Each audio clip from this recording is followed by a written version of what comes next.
tuned for the Joan Quinn Profiles. As an editor for Andy Warhol's Interview, the Los Angeles Herald-Examiner, LA Style, and Detour magazines, Joan covered the social set, the Hollywood hotshots, the international art scene, the mysteries of food, the excitement of travel, and the fabulous world of fashion. Joan continues to find creative people on the cutting edge who make things happen. Here's Joan Agajanian Quinn. Hi, I'm Joan Quinn, and welcome to the Joan Quinn Profiles. Waiting to be profiled is artist Charles Arnoldi and actor-director Willam Macy, so stay tuned. Bill Macy has acted on stage, in films, and for television. You've seen him in Radio Days, 20 Bucks, Benny and June, and Searching for Bobby Fischer. For television, he's worked in LA Law and Order. He's directed HBO's Lip Service, which won a Cable Ace Award, and he's here in Los Angeles, where he directed David Mamet's Oleana at the Tiffany Theater. Welcome. Thank you. Before we get into your directing abilities, I know you originated the role of the professor in Oleana in the New York run. Right. Tell us what originating the role means. It means I was the first guy to get a crack at it. We were scheduled to do Hamlet. David wanted to do a production of Hamlet, which he was going to direct. And in the process of putting that together, it turned out it was too expensive. So in the mail one day, I got a script, Oleana, and he said, let's do this instead. So we went to Boston first, did it at the Hasty Pudding through ART. And it was a big fat hit there, and then all these New York producers descended upon it, and we moved it to, it was actually off-Broadway in New York, and it ran for a good long time, year and a half. When you originate a role, do you work with the author, David Mamet, or do you bring something to it that he hadn't thought of? Are you rewriting together? What takes place? Well, I think if you originate a role, you do have an imprint on the thing, because as he's rewriting, he's watching you do the work. So I'm sure that through some sort of a symbiotic process, you have some influence on it. But the actor doesn't get involved with the rewrites too much, or at least he shouldn't. It's not his business, really. When I saw the play in New York, I saw Treat Williams do it. Right. Now, I also saw Lionel Smith do it here in Los Angeles, and there are productions all over the world. How does it work out so that it follows the same directing that Mamet did when he was directing you? Well, it doesn't. It doesn't necessarily have to. It doesn't have to. I'm sure that David's got an imprint on this one, because my understanding of the play comes from the original production which he directed. So whether I want to or not, I was influenced by it. That's what I would think. Would you direct your professor the same way Mamet directed you? I'm sure I did. Although I made a conscious decision to let Lonnie bring as much of his personality to the thing as he possibly could. It's sort of a detriment to have acted the role and then try to direct it, because the tendency is to make him do it the way I did it. That's what I would think. Yeah. So I consciously tried to avoid that, and I told both Kira Sedgwick, the actor, and Lonnie Smith, the other actor, if I'm on you too much, tell me to back off. And what would you be on him about? I mean, bringing out emotions or bringing out that rat-tat-tat kind of... The emotions don't have much to do with it. I don't like emotion in the theater or in film. I think it's a highly overrated commodity and boring to watch. Really? Yes, it's more fun for actors to indulge in than it is for an audience to watch. Emotionally speaking, the play takes care of itself. As far as the rat-tat-tat dialogue goes, that's in their province. They've got to learn that, and they're both excellent at it. No, I think the way I was on them is sticking to the objectives. Generally speaking, when a director comes to a play, it's a new experience for both the director and the actors. In this case, it was not a new experience for me. I knew the play inside and out. I bet you did. Yeah, I could do it in my sleep, and probably have done it in my sleep. So they were playing catch-up ball with me a good bit, because I was ahead of them the whole way. But I was candid about that when we started, and I said there's not going to be much period of discovery. I know what it should look like. I know where we're heading, so I'll lead you there as fast as we can go. And they were both cool with that. But when you do the directing, since you've acted in it, and as you say, you're leading them along the path, would David Mamet direct the same way? He would have a different path because he wrote it and would see things differently. Absolutely. It seems to me every production is going to have the imprint of the personalities involved in it. That's what I mean. I made some conscious decisions to do this one differently. I started with a different set. Barry Robinson did this wonderful set, and that, of necessity, changed a lot of the way the play looked. I see. So what did you do then? Help design the set, or say, was it more formal or more homey than New York? As you'll remember, in New York, it looked like a boxing ring, really. Yeah. It was just a big circle floating in a black area with a right. frame around it. We've got a fully realized set with 3 walls and a piece of a ceiling. That's right. It seemed more.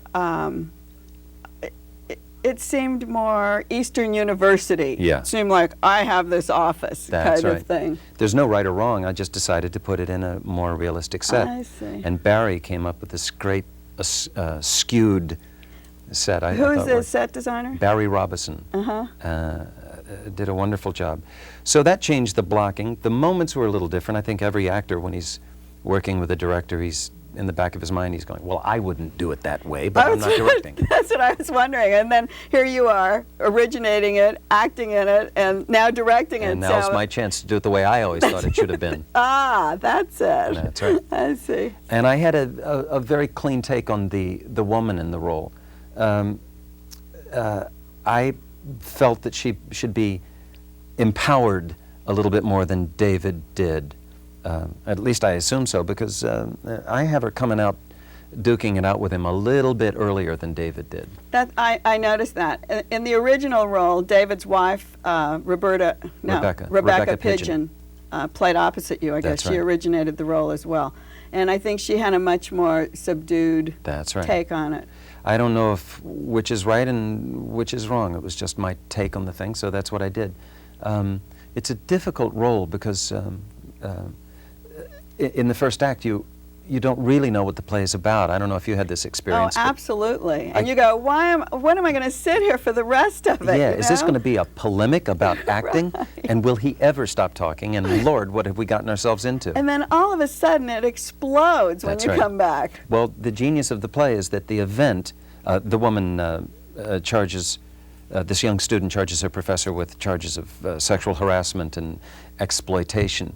And what's amazing about the play is that the audience gets to see the event upon which these charges are based. And I think they're, generally speaking, the audience is suckered as to what they just saw in the first act. Totally. So in the second act, they're astounded to find out that she's filed charges against him. As she explains to the professor why she's done what she's done, then I believe the audience goes back and says, well, you know, she's got a point. He was a schmuck there. He shouldn't have done that, and that was a little untoward. And, that's right. But you have the advantage. You have the advantage over the audience because you know what you're building up and what's coming. And you do, if you really do a great job, you've suckered that audience into the whole thing. That's right. Does being a part of, and I don't know, I've just read this, Mamet's Mafia make a difference in your work? I've done enough of his plays that I understand his voice. I know him very well, so a lot of the... I know the way his mind works, I know his humor, and I know his thinking patterns, so I think it's easier for me to understand his work. There are a lot of people involved in that circle, I think. Actors and writers. A good many, yes. Not a lot, but... people. Did you come from Chicago? Yes, I did my 10 years in Chicago. Oh, so you worked with him there. Right. We go all the way back to college. We went to college together. Oh, I see. So you're justifiably a part of it. Absolutely. The truth is, I owe him money. I think that's why he keeps hiring me. You have also acted in his films. All of them. And you brought us a clip of a film. I don't know if it's David's film or not. David wrote it, and my friend Stephen Schachter directed it. Oh, well, we are back to the Mafia. Back to the Mafia. Tell us a little bit about it, and we'll see a clip of it. This is called The Water Engine. It was done on TNT, and it's a... it sounds like it's a comedy, but it's not. A fellow invents an engine that runs on water, and he takes it to the powers that be, and they decide that this is not good for, they decided that what's good for General Motors is good for the rest of the country, and so they suppress this knowledge, and this guy Charles Lang, whom I played, ends up getting killed at the end. And who else is in the scene with you? Joey Mantegna plays the heavy-duty bad guy. Another part of your group. That's right. Patty Lapone is in this. She plays my sister. Oh, great. And John Mahoney plays the lawyer that I originally approached about getting a patent. And Charles Durning, it might be at the end of Might this. be in it. Okay, let's see The Water Engine with Bill Macy. Hello? Rita? Charlie. Are you all right? Yes. I'm all right, Charles. I'm all right. I'm going to see you in 1 hour. I'm going to bring the plans. Then we can go home. What? What? When I give them the plans, they're going to let you go. I don't think that's a very good idea. You don't understand. They're going to hurt you if I don't bring them in. I understand. Yes. Don't you bring them, Charles. They won't make it. They'll just destroy it. Hello? Hello? Where we met last time, in 1 hour. You weren't going to make it, were you? You were never going to make it. In 1 hour.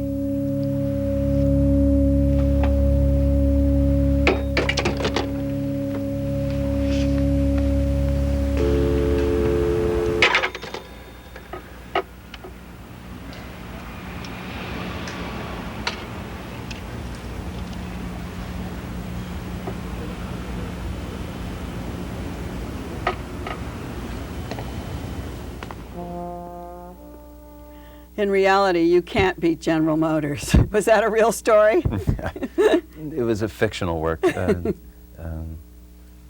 wonderful, wonderful piece. It was originally a play, which I got to perform in Chicago Oh, so way you back knew it. when I was a Ute.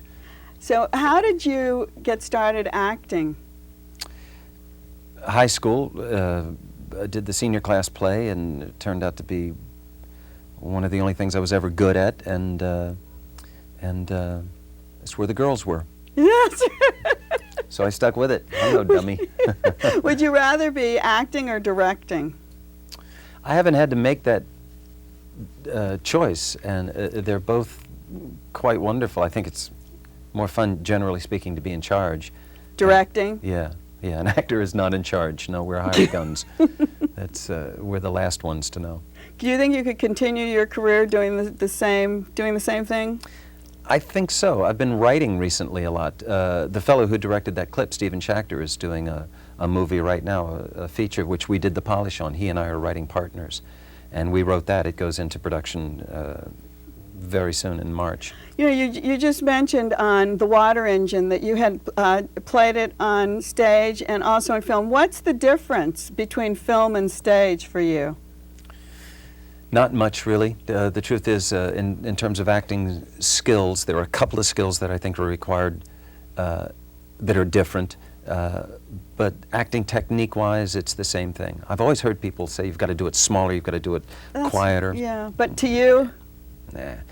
I mean, it's so silly. Your audience is different in both of them, but the skills brought to bear are the same. There are skills required for the stage that separate the men from the boys, certainly. You've got to have a voice. You've got to have a certain amount of chops. You've got to inculcate into your technique a few habits. And film has its own set of habits. Other than that, it's negligible, the difference between the two, in my opinion. Well, we learned it. We know you're tough on stage. And you were tough here today. Okay. You had it. Thanks for being with us. This is very nice. Thank you very much. Thanks, Bill.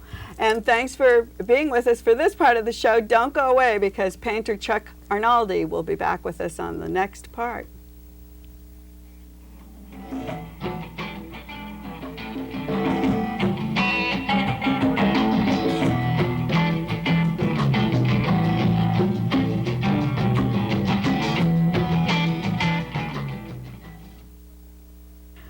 Hi, welcome back. I'm Joan Quinn, and I'm with sculptor-painter Charles Arnoldi. Chuck was born in Dayton, Ohio, but his art career was nurtured in California. He attended Chouinard Art Institute in the late 60s, and by the 70s he started having one-man exhibitions at prestigious galleries across the United States. He was also collecting awards: the Los Angeles County Museum of Art's Young Talent Award, 2 NEA Artist Fellowships, which were in 74 and 82, a Guggenheim Fellowship, and a Maestro grant from the California Arts Council. Did all these awards help you to make art, Chuck? In a funny way they do, because there's always some financial support involved with them, and basically artists need money so they can produce art. So it is, besides being prestigious, it is a helpful way for artists to continue their careers. Oh, absolutely. I mean, the difficult thing, and you need time, and the only thing that can provide time is money. So we need all the grants and all the money we can get, you know. I think that's right. The private sector has to help the artists nowadays. I know a lot of those things came in the way of commissions. Some of those things came in the way of commissions. Some awards and some grants come that way. Yes. Was that a question? Or yeah. Actually, I don't like it so much when there's a commission involved with it, when you have to, you know, produce a specific piece of art attached to the money, because then I like to make art just because I want to make it. If I have to fulfill any kind of requirement from somebody, I always sort of feel like I'm working for somebody and feel like I have to please someone other than myself, which in a funny way affects your creativity. Oh, so that is a little different than just the awards that you were given, which had no strings attached. That's the best way to get them. Commissions. They just give you the money, you know, and say, just keep working, and those are actually the best to get, because that's what you're looking for. You're looking for freedom, and you want to pursue your thoughts with no restrictions, and that's a very difficult thing to do unless you have that financial support. Did you always want to be an artist? Well, actually, I was a little confused growing up. I didn't know what I was going to do. I did have an uncle that was an artist, a portrait painter, and I had romantic memories of him in his garret with his beret and his goatee. He was the black sheep of the family. He really looked like that? He looked really like that, and I would go down to his studio, and the smell of turpentine and oil paint was always kind of a great thing, and I loved the mess and the brushes and the whole thing. And I had kind of a twisted childhood, so I spent a lot of time alone. And when I was alone, I'd do things like draw, paint, and make things, whether it was tree forts and stuff, and drawing. And that time I spent alone, a lot of times I'd make stuff and people noticed what I made, so I got a little praise. So I think that kind of replaced the kind of love I expected from my parents just for living. Was that in Ohio? That was in Ohio. So making things was a way of getting attention for me in a funny way. That's interesting, because then you went to Chouinard and you started using various kinds of materials. I think as an artist you've used many different kinds of materials. You started with plexiglass, and you were thinking about, I guess in the late 60s, light and space. But tell us about that part of Well, early on, I came out from Ohio and got involved with art, and when you start to get around a school situation, they start to sort of direct you into what is art. And so all this information starts to come into your head. You have, you know, if you just naively walk into it, you have these romantic visions, like in my head, the ultimate art is painting a picture. But the minute you get to an art school, they start telling you, you can't paint pictures. That's not a valid activity anymore, at least back in the 60s. And so you started looking for alternative approaches to making a valid art statement. And so in my case, it led to experimenting with lots of materials. I was experimenting with light refraction and shadows with the plexiglass paintings. And then after that, I did some polyethylene paintings that involved powdered pigment and metallic stuff that clung to the surface by static electricity and gravity. And you could kind of crumble them up and turn them over, and they'd have a different kind of image. Right, big sacks. And I did big sacks. Right. They were actually very kind of interesting, you know. And then I got into some resin pieces that I over-catalyzed, put nails in the wall, and then I'd soak strips of fiberglass, put it in resin that was over-catalyzed, so I had like 3 minutes maximum to work. So I'd make a drawing with this mushy, wet line in a sense, and it would freeze, and so all the gravity and the gesture and everything would be frozen in space immediately. And then I had such a limited time to work on it, I couldn't premeditate the image and stuff. It's all kind of heady, silly art world kind of mentality. Then you went into twigs. I mean, that's as far from what you're talking about, mixing materials. Well, the thing about tree branches, I was, you know, it was early in my art school stuff, and I was out in Malibu after a fire, incidentally, and I was with another artist friend of mine, Jim Ganser, and we were stealing oranges from an orchard that didn't burn in this fire, and I noticed that all the trees around the orchard had burned, and the only thing that was left were the tree branches, and they were burned, they looked like perfectly drawn charcoal lines, and they were against the sky. And it was, the line quality is beautiful, but I didn't draw it, so I sort of broke them off and appropriated from nature in a sense, took it back to my studio and thought, God, these are beautiful lines, what can I do with them? So I played around and made linear constructions. And that's what this piece is this type of piece, yeah. That one is a little late. This is about the 3rd generation of tree branch pieces. You started painting these at that time. These are painted in various ways. A piece like this is about 7 or 8 foot square, and they're painted in various ways. And I made them rectilinear or in that type of painting format so that they'd be hung on the wall and you stand in front of them and look at them like a painting. And it was an alternative way of making a hand-drawn or hand-brushed painting. And the tree branches led me to various other things like chainsaw paintings. Which is something like this. Chainsaw, though, tree branches were already pieces that you could pick up. Chainsaw was a different type of material. Well, where did you get that? Well, the thing is, if you make a mark with a paintbrush, it's a drawn line. If you take a tree branch, it's a three-dimensional object. It looks very much like that. It's in three dimensions. But in my twisted logic, I thought if I took a chainsaw and cut a negative hole in a piece of wood, I would have a line in the negative sense instead of in the positive, like a tree branch. In my mind, they were all the same thing.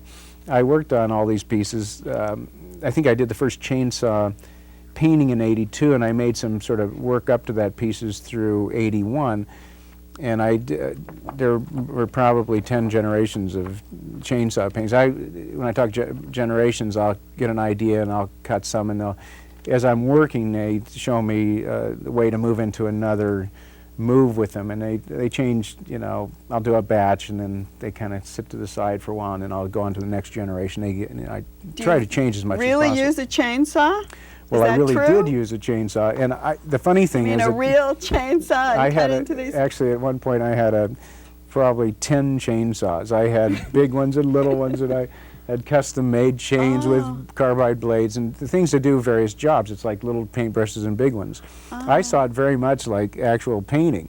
A lot of people interpreted this chainsaw thing as some kind of a macho, aggressive, you know, act, and I suppose in a funny way there was that element in there because I've always been kind of a macho, aggressive, mean guy, you know. But that is interesting. You're talking about using the chainsaw as your brush. Well, it was, and it's drawing in negative space. And if you look at the tree branch pieces, which were very flat to start out with, and because they were three-dimensional, they seemed to want to come out into space a little bit. So I allowed them. It took me a year to get what I felt like the integrity, you know, the personal freedom to be able to allow these things to come out into somewhat small relief. And then once they came out off the wall 12 inches, I thought that they needed to be freestanding, so I made freestanding tree branch sculptures. And as I did these things, I realized that what was there, the physical branches, it was the negative space. It was as important as the physical parts, which were the tree branches. But also, like the shadows on the wall and the shadows on the wall, all that stuff played an element because it was there. Once you start to use a material, it's like for me, when I go about trying to make a piece of art, I have an idea. You know, I get a vision, in a sense, in my head. It's not a great vision, but you know, you get a thought, and it's perfect in your mind, but it's somewhat cloudy. And then you go about finding a way to make that thing real, whether it's tree branches or cutting with a chainsaw or painting. And the problem happens is when you start to make this thing real, you take it from a mental state to reality, and it's like people. you know, when you see a beautiful woman or you fall in love, there's nothing wrong with this person until you get to know them really well. And then you start to realize that they have all these other things. And, so you're working with... You work with a relationship, and hopefully it's a meaningful relationship, and it grows and gets good. Well, the nice thing about art is you carry each one of these ideas to a point, and the imperfections maybe, or the difficulties of trying to make this dream real, gets to a point where you're either bored or you've learned enough from it, so you push it aside and start another one.